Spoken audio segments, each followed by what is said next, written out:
श्रीमद् भगवद गीता अध्याय 9 श्लोक क्रमांक 29। समोहम सर्वभूतेषु न मे द्वेष्योऽस्ति न प्रियः ये भजन्ति तु मां भक्त्या मयि ते तेषु चाप्यहम्। इस श्लोक में भगवान श्री कृष्ण कहते हैं, मैं समभाव से सभी जीवों के साथ व्यवहार करता हूँ। न तो मैं किसी के साथ द्वेष करता हूँ और न ही किसी प्रकार का कोई पक्षपात अथवा भेदभाव करता हूँ।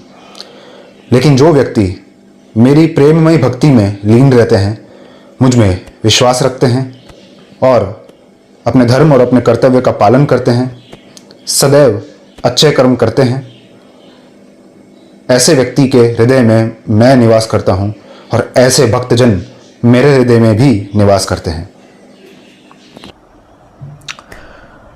हम अपने अंतर्बोध से यह विश्वास करते हैं कि यदि कोई भगवान है तो वे अवश्य न्याय करने वाले होंगे, क्योंकि कोई भी अन्यायी भगवान नहीं बन सकते। संसार में असंख्य लोग अन्याय से पीड़ित हैं। जब कोई धनवान व्यक्ति अपने धन का, अपनी प्रसिद्धि का, अपने संसाधन का सदुपयोग करने के बजाय दुरुपयोग करता है, आम जनमानस को कष्ट पहुंचाता है, तब साधारण व्यक्ति, साधारण जनमानस उससे कहते हैं कि तुम चाहे जो भी कर लो, भगवान ही हमारे विवाद का निर्णय करेंगे। वे हमको न्याय दिलाएंगे, क्योंकि वह सब देख रहे हैं। तुम्हें तुम्हारे कर्मों के लिए अवश्य दंड देंगे और तुम उनके प्रकोप से बच नहीं पाओगे।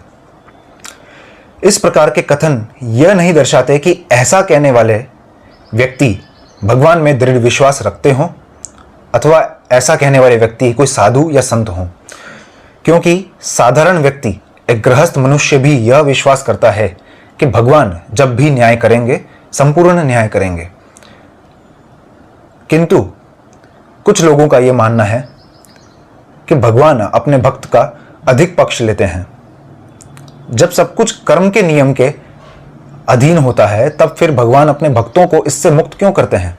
क्या यह किसी प्रकार का पक्षपात है? क्या यह किसी प्रकार की कोई पार्शियलिटी है?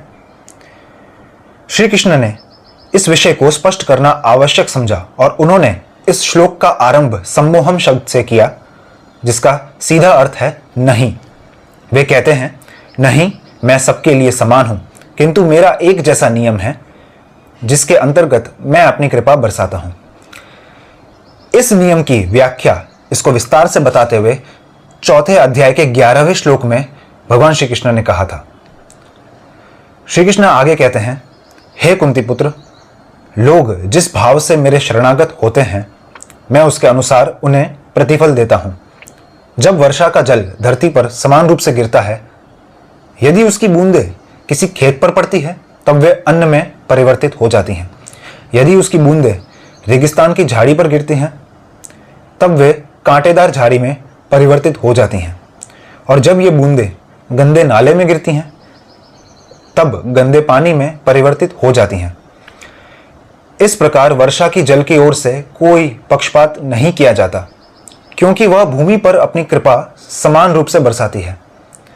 वर्षा की बूंदों को विभिन्न प्रकार के परिणामों के लिए जिम्मेदार अथवा उत्तरदायी नहीं ठहराया जा सकता, जो कि प्राप्त करने वाले की प्रकृति के अनुसार होता है।